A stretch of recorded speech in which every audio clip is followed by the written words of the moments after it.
Hello everyone, it's Mike Blackburn here. I have just released the latest edition of the Canterbury Construction Report and thought I'd give everyone a bit of a brief update on what's going on in the market. Building consent numbers are still really strong, despite what's going on in the broader economy. Building consents, not just here in Canterbury but New Zealand wide, are still coming through in really high level numbers. Across all three councils, so that's Christchurch, Selwyn and Waimak, in July there was a total of 517 residential dwellings consented. That's actually up slightly by 3% over the 534 dwellings that were consented in July of 2021. Total number of dwellings consented year to date is 4,147. That's actually a 19% increase over the 3,500 that were consented for the first 7 months of 2021. Little bit of a confession time. I had a client of mine ask me in December what I thought was going to happen to building consent numbers over the coming 12 months. And back then, if you recall, we'd sort of come out of our really serious COVID lockdown. We were right in the middle of supply chain difficulties. Of course, the cost of building materials had gone up significantly, and there was a whole bunch of other economic factors which when you looked at the construction industry, I thought, well, look, I think that the market's going to come off, and I sort of suggested that we might see something in the vicinity of a 10 to maybe 15% decline in building consent numbers. But that's not the case. Building consent numbers are still really strong. Anything over 500 is a really good number for building consents here in Canterbury, and those numbers are sort of close to what we were seeing during the peak of the earthquake rebuild back in 2014. But of course, it's a little bit of a different story if you start to look at each council individually, because what's going on in Christchurch is different to Selwyn and different to Waimak again. So what I'll do now is I'll start to look at each council individually and then sort of explain a little bit about what's going on behind the numbers and why some of the things are happening in the industry. So again, Christchurch, we're still seeing really good building consent numbers coming through. For July, there was a total of 340 new dwellings consented. And in actual fact, that was a 29% increase over the 264 dwellings consented in July last year. Now, the Christchurch City Council has been slow in processing building consents. I mean, I'm still hearing builders saying that 60 and 70 days to get some of their building consents out of council. And so I know that there is a bit of a backlog with the Christchurch City Council, and so a lot of these consents that are coming through have been lodged with the council for some time. But what's really keeping building consent numbers high in Christchurch is the number of multi-unit dwellings that are coming through. In July, there were 211 dwellings consented. I think that was across 42 building consent applications, and that was 62% of all dwellings consented for the month. So more than 6 out of 10 new dwellings in Christchurch are part of a multi-unit development. So year to date here in Christchurch, we've got just over 2,600 new residential dwellings consented, and look, that's a 39% increase over just under 1,900 new dwellings consented for the same 7-month period in 2021. So Christchurch is still really strong. Building consent numbers are up there and sort of coming through. Look, what's going on in Selwyn is a little bit of a different story. Obviously, over the last couple of years, building consent numbers have just gone through the roof in there, and we've seen year-on-year increases in the number of dwellings being consented. It is starting to come back slightly. In July, there were 130 new residential dwellings consented in Selwyn, and that's still a really good number, but that was actually a 35% decrease over the 199 dwellings consented in July last year. Year to date in Selwyn, there's been 1,057 new dwellings, and that's actually a 3% decrease over the 1,085 dwellings consented for the same 7-month period. Of course, the difference between what's being built in Selwyn and what's being built in Christchurch is that there are essentially no multi-unit developments being built. There are occasionally from month to month some that are coming through, but they're not like the dwellings that we're seeing being consented here in Christchurch. They're typically what we would normally refer to as side-by-side townhouses or duplexes. So you've got a couple of units being consented on one building consent application with a couple of garages in between. There's no 3-story, 3 units on one site. There's absolutely no demand for that type of construction in Selwyn or in Waimak for that matter. In Waimak, of course, things aren't going so well. There were only 47 new residential dwellings consented for the month of July, and that was a 34% decrease over the 71 dwellings consented in July last year. The biggest problem with Waimak is that they just simply haven't been able to bring new subdivision developments on to sort of match the growth across the region. That's one thing that has been very, very good in Selwyn. There's been plenty of new land made available for subdivision development, and of course that's kept building consent numbers strong. But of course, one of the problems that is going to face Selwyn and Waimak is that if they don't keep bringing new subdivision developments online, then of course that will affect directly the number of new houses that that are able to be built. In fact, in Waimak, there's only 5 active subdivisions available at the moment. You've got a couple in Kaiapoi, you've got Silverstream and Beach Grove. There's only 2 in Wood End. You've got Ravenswood and Woodland Estates, and 1 in Rangiora, which is Townsend Field. Now, look, almost all of those subdivisions are nearing the end of their lifespan. They tell me that Ravenswood is likely to be sold out by the end of this year, and both Silverstream and Beach Grove are sort of getting towards their very final stages. Of course, once those are sold out, the only game that'll be in town will be the new Belgrove subdivision in Rangiora, and that's to the northeast of Rangiora, out by the golf course there. So that's starting development now. Sections are available for sale. That's quite a large subdivision. We're likely to see in excess of 1,000 new sections come as part of that. But of course, titles for those sections won't be available until May or June of next year. So we're likely to see the number of dwellings consented in Waimak remain at very, very low levels, unless there was some more subdivision developments coming on, which there's nothing else coming online anytime soon. Of course, there is plenty of land available in Rolleston at the moment. There's several new subdivisions, but again, at the rate at which we're building out there, these subdivisions are likely to only have a lifespan of maybe the next 12 or 18 months. And of course, we're relying on the council to approve some of the many new plan change requests that have been put in place for new subdivision development. I want to talk a little bit now about the cost of construction, because obviously that's a hot topic for everyone.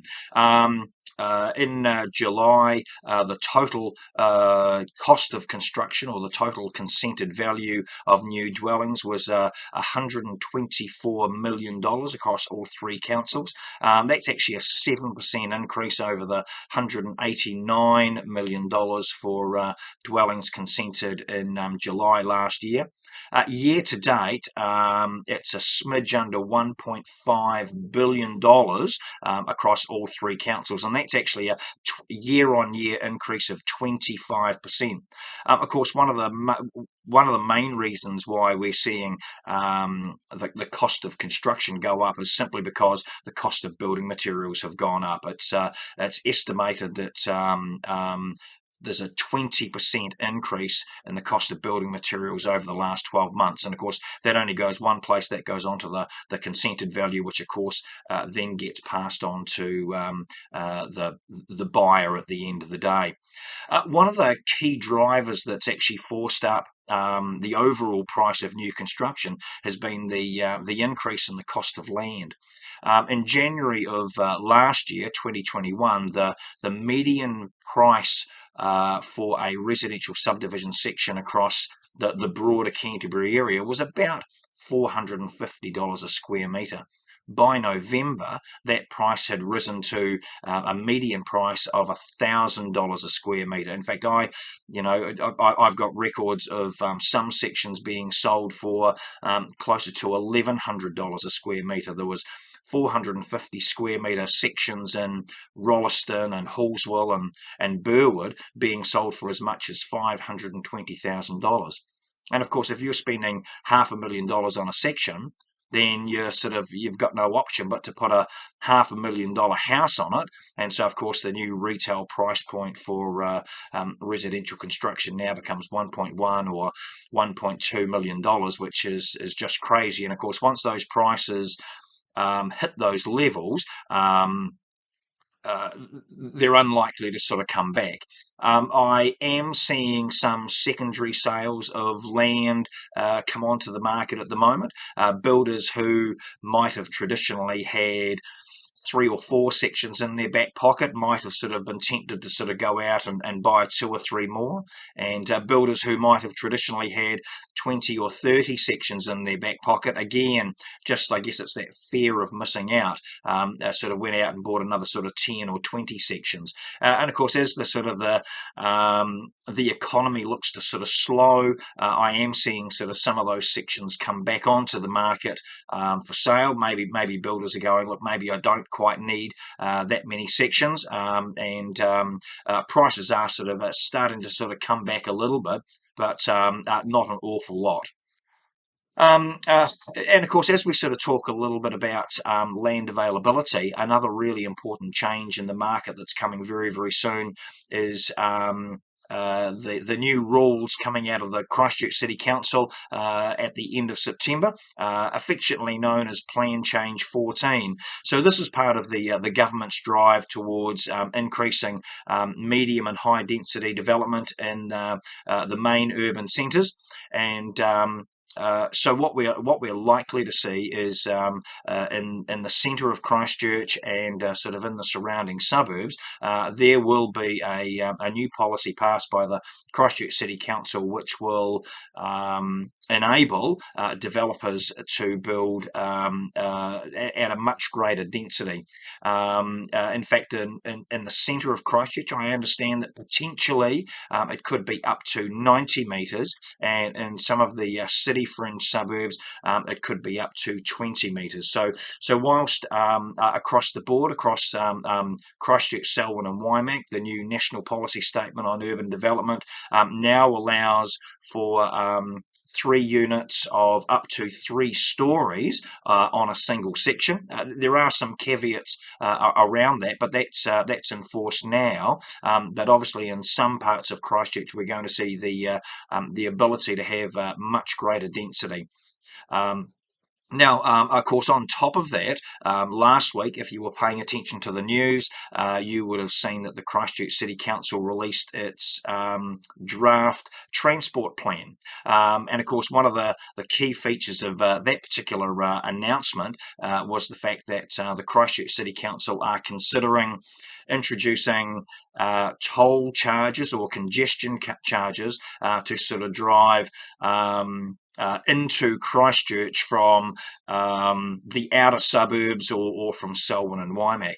Now, whilst, of course, the primary goal of this new transport plan is zero carbon emissions and to improve the use of public transport, there is an underlying motive there as well, that, of course, what they're trying to do is they're trying to restrict growth in those outlying areas in favour of people building and living in the centre of Christchurch. And of course, that can also be seen in the fact that the Christchurch City Council has been objecting to many of the new plan change requests for subdivision development in Selwyn. The Christchurch City Council really wants Urban Development Limited in favour of that sort of higher density central city living.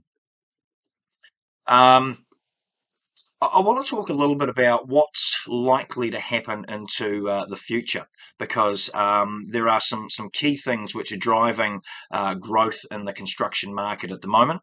And if you unpick it, it's a very interesting market going forward. So look, there's three key reasons as to why we build houses.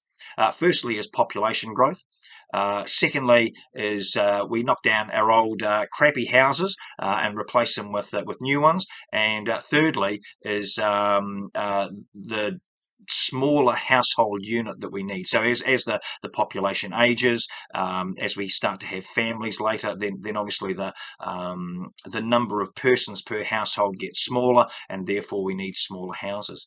But look, that's a long-term trend, and certainly not driving construction numbers at the moment. Same thing with knocking down all of our old houses. Here in Christchurch, following the earthquakes, most of the old crappy houses got knocked down and have been replaced. And certainly in Selwyn and Waimakariri, almost 100% of new construction is built on what we call greenfield subdivision development. Here in Christchurch, it's a little bit different. As I said earlier on, we're seeing massive growth in new construction in the central city for medium density residential apartments. But when it comes to older houses being knocked down, that really only equates to about 25% of all new construction for individual dwellings. So again, that's not an absolute key driver. But when we look at population growth, I've just been looking at some information from Stats New Zealand. To July 2022, the New Zealand population has only grown by 0.25%, and that's the lowest level of population growth across the country in the last 36 years. What's actually happening with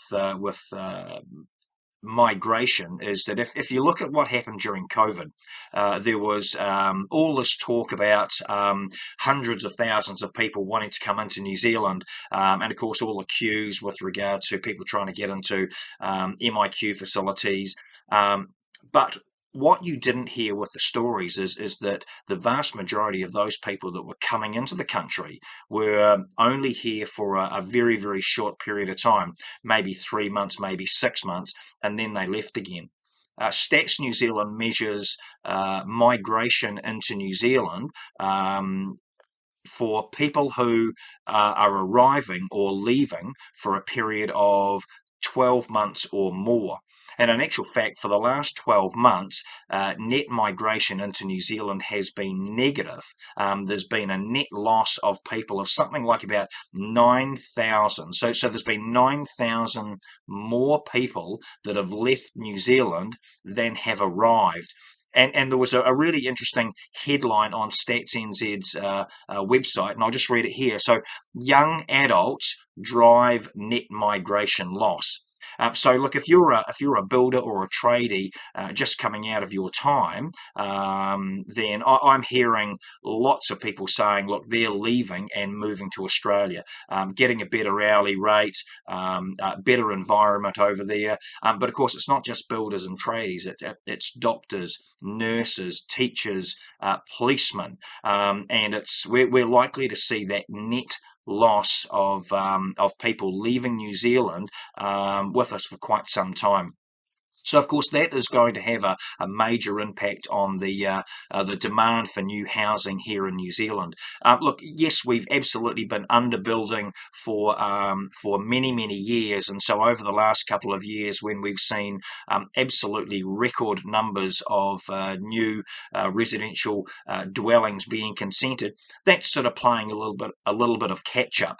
But of course, at the levels that we've got at the moment, I started the video by saying New Zealand wide, we've seen record number of building consents being issued. But look, I really think that the industry is at its absolute capacity with its ability to build new houses, and so therefore, I think that as population growth slows, as I think the impacts that we are seeing with regard to a slowdown in the economy, interest rates going up, inflation rates really high, I think that we will see a slowdown in the number of new dwellings being consented.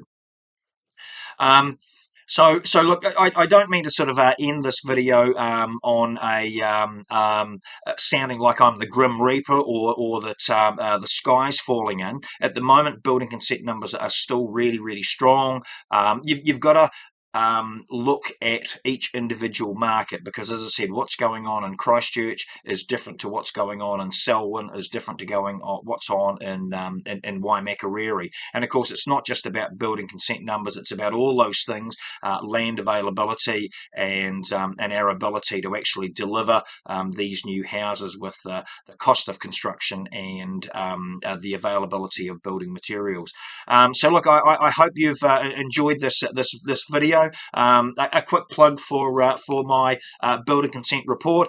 If you would like to get a copy of this on a monthly basis, I provide a summary report at no charge. So flick me an email, give me a telephone call, or make a comment below on this post. I'm pretty easy to get hold of. If you would like to subscribe to the full report, I charge $70 a month plus GST on a 12 months subscription basis, and of course you get the full report. I think it's something like about 28 pages long, and I provide all the detailed analysis of exactly what's going on for all three councils. In addition to the report, you get the full spreadsheet. So the spreadsheet covers all residential building consents issued for the month across each of the three councils, as well as I do a sort of a detailed analysis of size of construction, cost of construction, top applicants. I provide a spreadsheet showing top applicants for the last 12 months. So again, if you're a volume builder or a merchant, or your business is knowing what's going on in the construction industry, then I think that you'll find that information is really valuable.